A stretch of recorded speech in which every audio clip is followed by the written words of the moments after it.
Good morning. I am 3 minutes earlier today. So if you're watching in recording, you're welcome to fast forward or stay with us through our hellos. Unfortunately, because I'm not on my computer, I cannot tag anybody, but hope you will find your way in. And I'm actually not sure how my noise canceling earbuds are working because the wind here is pretty strong. So please let me know if it's not bearable. Then we'll just not do it. We'll watch the sun for a while and then we can do the practice tomorrow.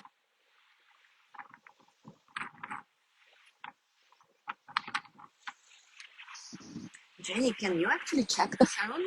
How is it? Is it a lot of background noise? Oh no, it seems good, right? Hi, Ari. How is the sound for you? Because there's so much wind. I don't know if my earphones are canceling that, if there's a lot of background noise.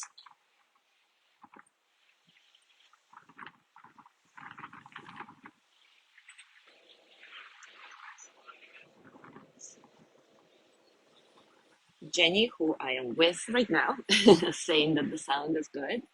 So we'll try.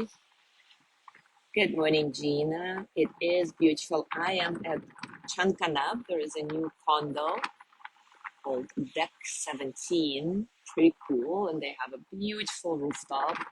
So the sound is okay for you. And this is the actual sunrise. And I'm going to show you everything. The jungle, ocean.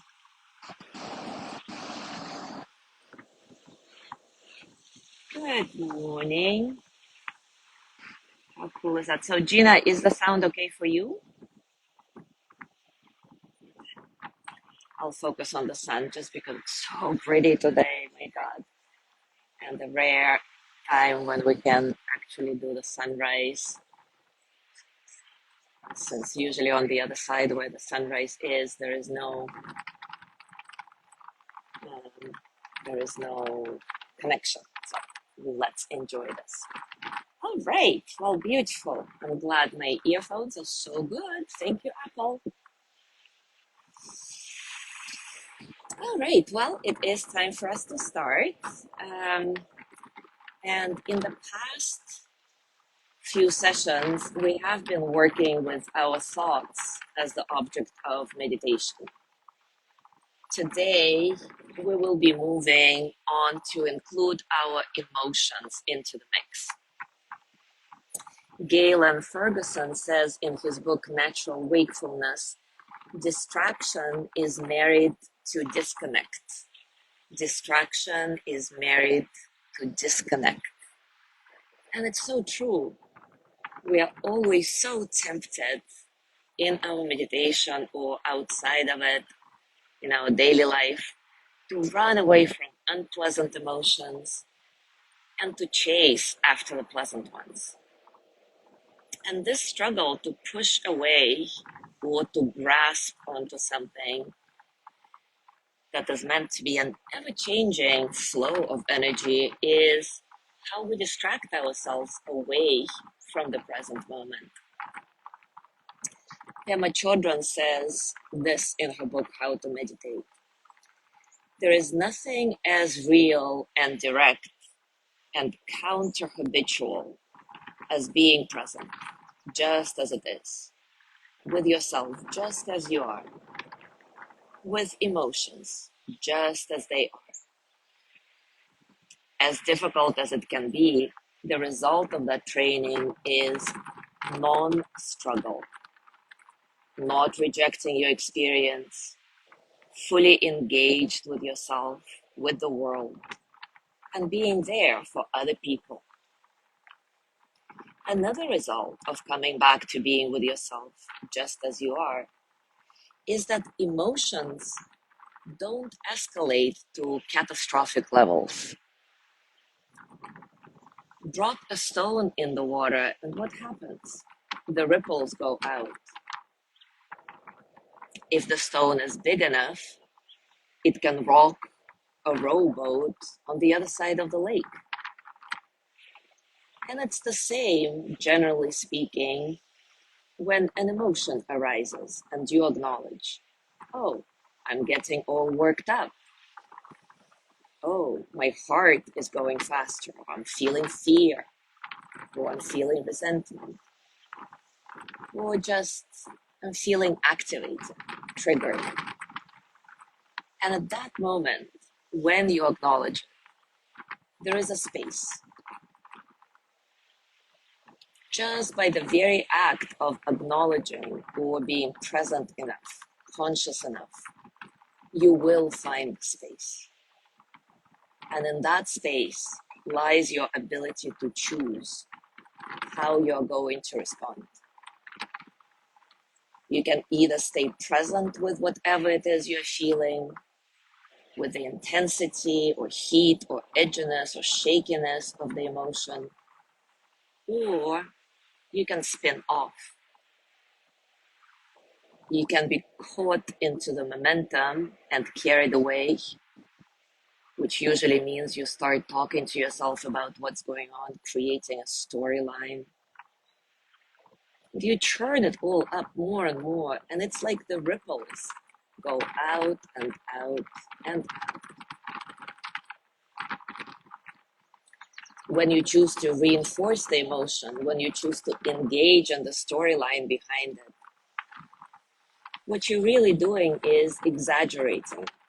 You let the emotion run you, carry you away, and then a whole chain reaction of suffering starts. So in meditation, we train in letting the rock, the emotion, drop without any ripples. You stay with the emotion rather than turning to the automatic reaction. A reaction that has been habitual for you for years and years. And believe me, even 2 seconds of doing something so radical, so counter-habitual as not setting off the chain reaction completely opens your life to this working from the space of open awareness. And if you don't reject the emotions, they actually become your friends. They become your support. If you've been with me long enough, you know that I often talk about befriending your emotions, befriending your triggers, because your triggers show you where in your life you are not satisfied, where you need to change something. And it is important because if you do, then your rage, for example, suddenly becomes your support for stabilizing, for returning the mind to its natural open state. Emotions become your support for being fully awake and present, for being conscious rather than asleep,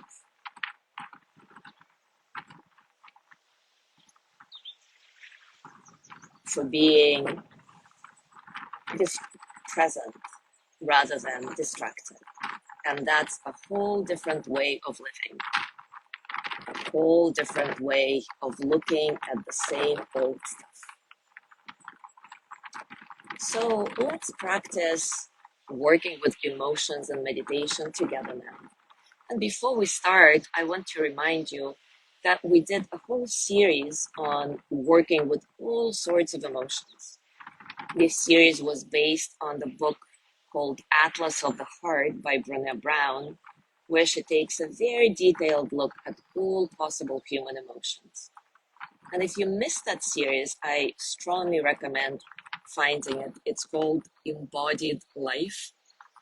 And the best place to see all the practices, to easily find them, would be on my YouTube channel. I'll drop the link to it in the comments to this video. And now let's drop in to the meditation. So take a comfortable position.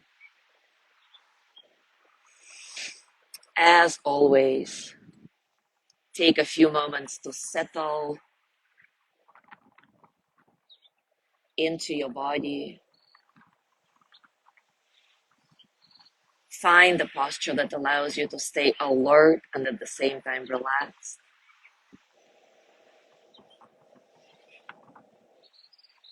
Stable base. Legs relaxed. Hands relaxed. Long spine, open heart, but nothing is forced. Easy. Soften the face.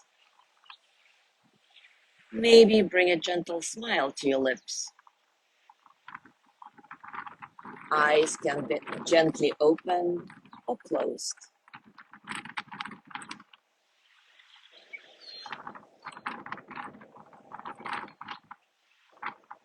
Let your breath be nice and soft, completely natural. Don't try to watch your breath like a hawk. It's not about focusing on your breathing. It's about feeling yourself breathe.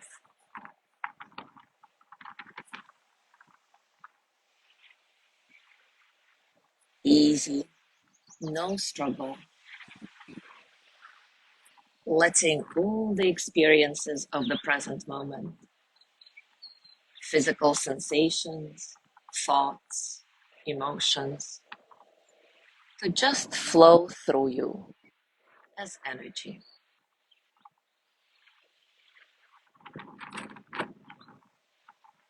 What is the strongest experience for you right now? Is it your mood? Is it a physical sensation? Is it some thought? Can you connect with this experience non-verbally? Just getting a felt sense of what's happening.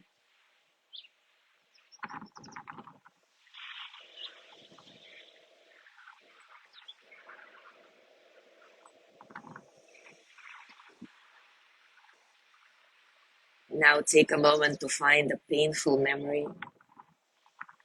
And for the purposes of the short practice, choose something that is not overwhelmingly painful. Maybe 4 or 5 on the 1 to 10 scale. It could be a memory of being criticized, or a memory of saying something hurtful to your spouse. Sometimes it's helpful to find a visual that provokes this memory and all the painful emotions underneath.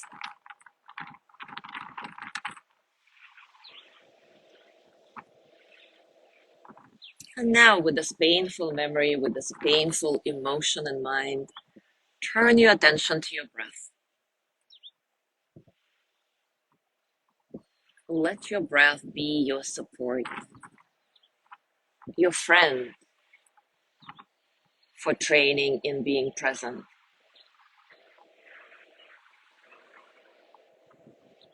If your mind wanders off, which it certainly will, just come back to the breath without frustration, without beating yourself up.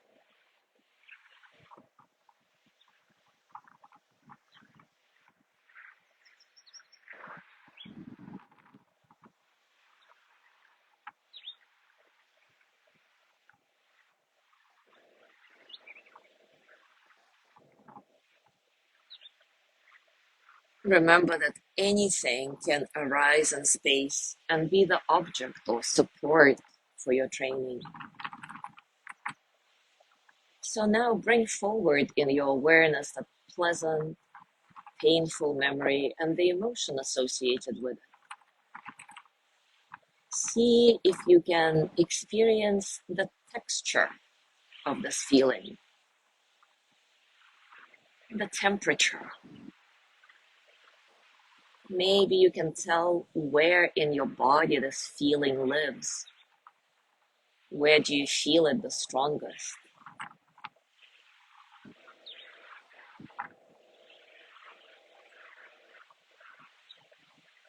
If someone asked you to describe the feeling of this emotion, how would you describe it? Fully put your attention on the emotion itself, not the storyline. Just the emotion, the way it is, the way it feels.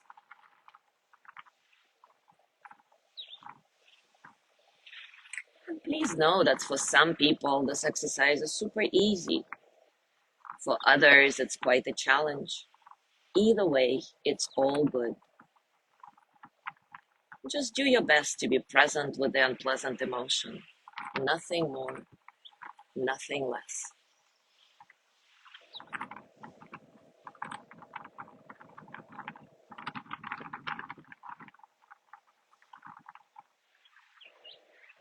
Very often, our emotions take us into the storyline or the thoughts. So when the thoughts arise, just notice them. Say to yourself, thinking, thinking, and then bring yourself back to the feeling of the emotion once again, directly contacting the felt sense of it. There, in the immediacy of the emotion, feeling into it, lies the possibility of moving into openness and acceptance.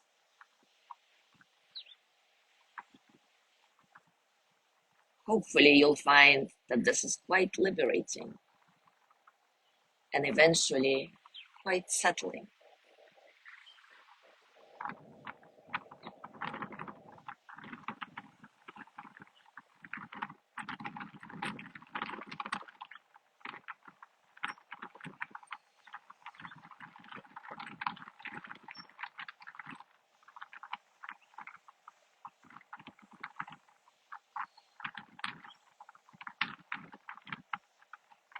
Now, once again, return to the awareness of your breath.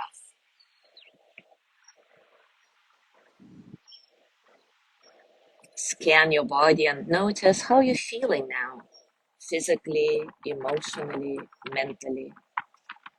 How are you really?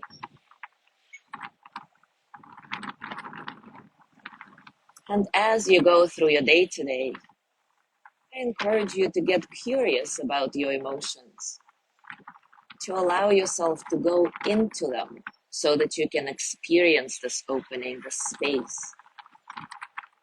This is how the heart opens. This is how compassion arises. Compassion for ourselves and for others. Enjoy. Thank you so much for being here today. Have a beautiful day, and I will see you tomorrow.